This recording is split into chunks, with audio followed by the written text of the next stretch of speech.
So ngayon bibili na tayo ng fruits.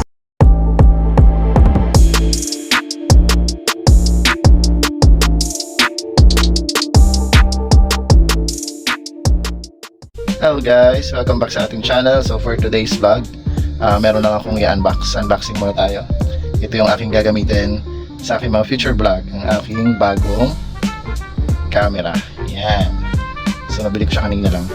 So unbox lang natin. So ito yung gagamitin ko para sa aking mga POV sa pagdadrive kay Tambay. Yan, saka sa aking scooter.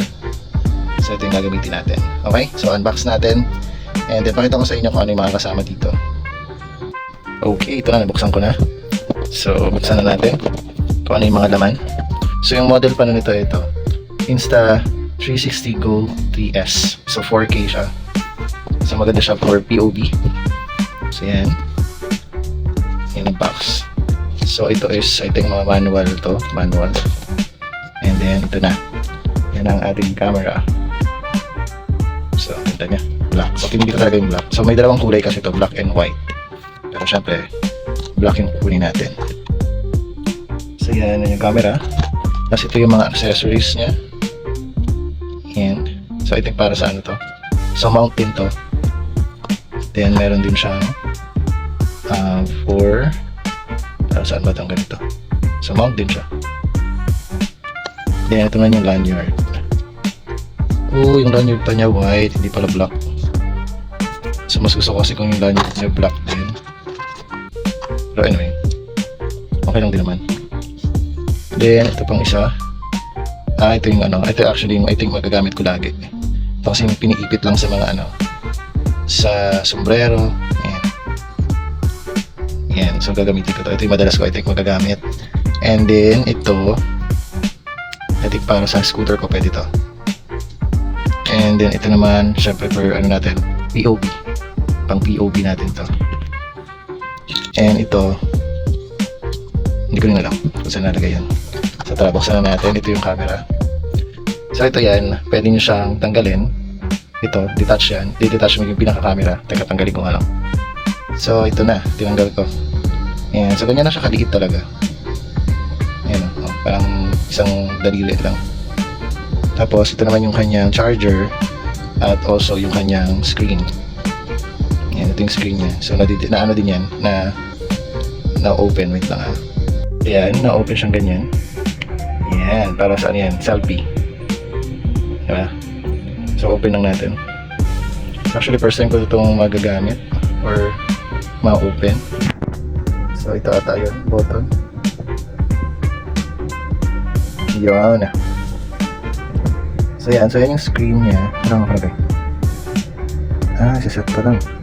So, yan, meron siyang display. So, hindi ko lang kung touchscreen to. Touchscreen ba to? Yeah, touchscreen siya. Okay, so nakalagay dito, kailangan mag-download ng app. So, i-scan ko muna to. Guys, nagamit ko na siya. Na-open ko na. So, marami pa lang kailangan i-set up. So, after mo ma-install yung app, ang dami pang mga process bago mo ma-open or ma-set up talaga yung camera. So, ngayon, yan. Na-set up ko na siya. Yan o. Yan yung screen. Tapos yung app pala is pwede mo rin siyang i-controlin doon, tapos nag-open din siya doon. Yan. Diba? Ganyan lang siya kadali, oh. Hindi siya masyadong halata. So, yan. Lanyard yung gamit ko. Ito yan. Diba? Ganyan lang siya. Yan. So, tatry ko mag-scooter ngayon. At bibili ako ng fruits. Yan. Para makita niyo yung actual capturing nitong itong camera na to.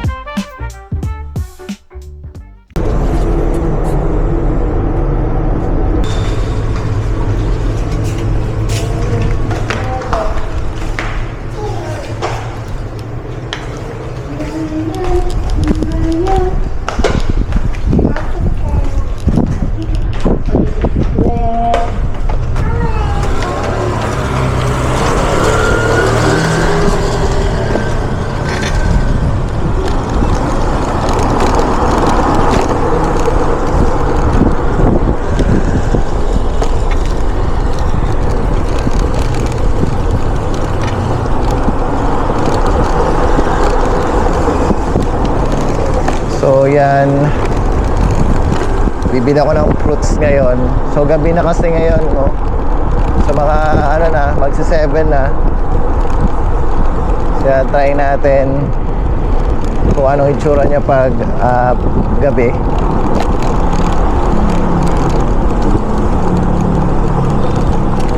So dadaan muna ako sa aming store para kumuha ng pera.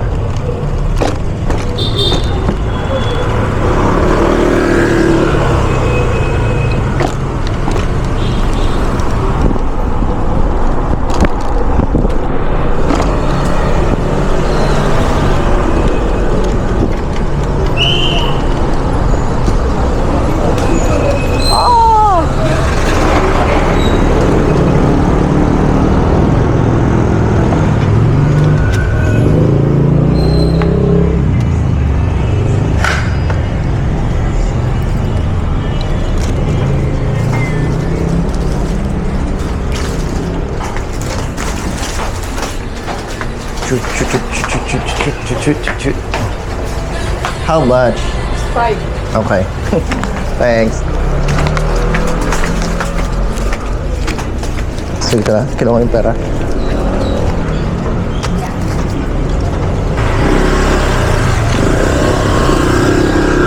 So, ngayon, bibili na tayo ng fruits. Punta tayo sa mini palengke.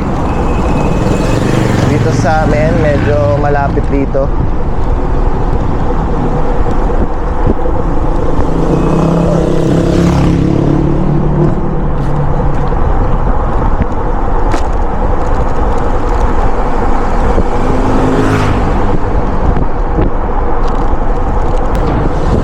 So yan, gusto ko rin malaman kasi yung yung performance niya in terms of battery, saka yung noise cancellation niya. So gusto ko rin malaman kung maganda ba yung performance niya or maganda ba yung quality ng video.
Siguro dito na lang tayo bibili ng dito na lang tayo bumili ng fruits sa malapit. Pero kasi ako binibili dun sa palengke kasi medyo malayo pa na konti. Ay, daming tao dito. At umalis doon sa tramo, doon sabi ako ito. Ano ba yan?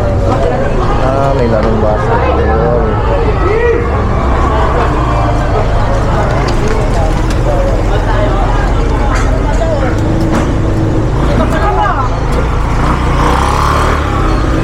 Tagal naman ang fortune.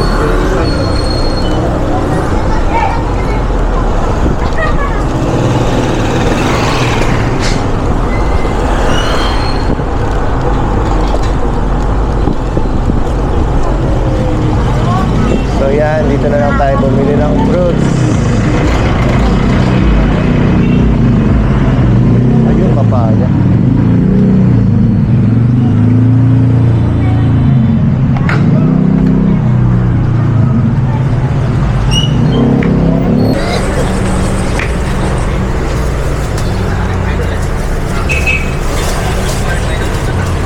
Yun. Thank you. So yan.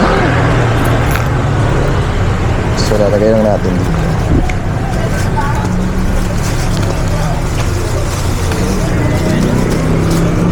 Yan.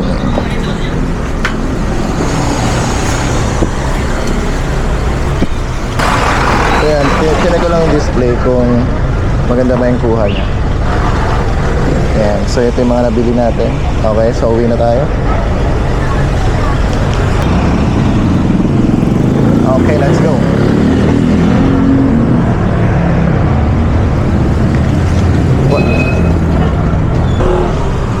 So yan guys, for the first time nagamit ko yung camera kasi inutusan ako ng aking buntis na asawa na mamili ng mga fruits kasi nagki-crave siya. So ganito lang yung ginagawa ko dito.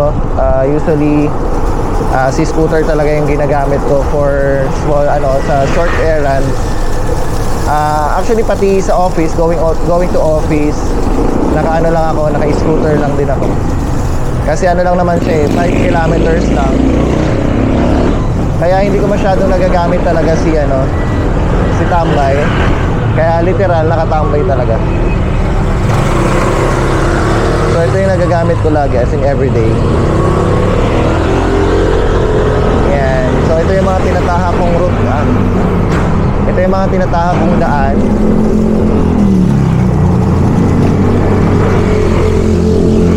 So nakikita nyo na rin ang aking lugar. Yan. So and then ito ang aming lugar. Yan. Kaya so yan. So ganito kaliwanag dito sa amin pag gabi kasi madaming ilaw. Kaya ang ganda mag-jogging dito. Yan. Actually maraming nagja-jogging dito. Ako lang talaga yung tinatamad.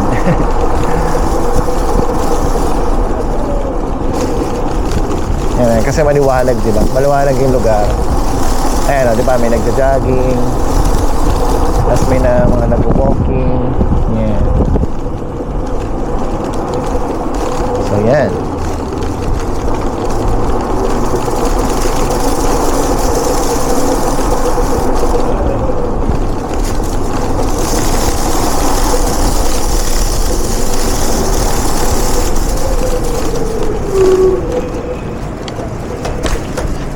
Yeah.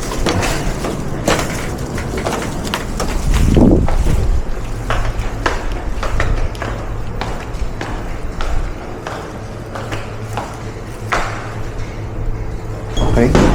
So dito may RFID. So yan guys, that's all for today. So pinakita ko lang sa inyo kung ano yung output ng camera na to for the first time. Ngayon ko lang talaga siya nagamit, so I have no idea pa kung anong quality niya. So ngayon ko lang din malalaman. Okay? So for the future POV sa aking tambay rides. So see you there guys. Bye.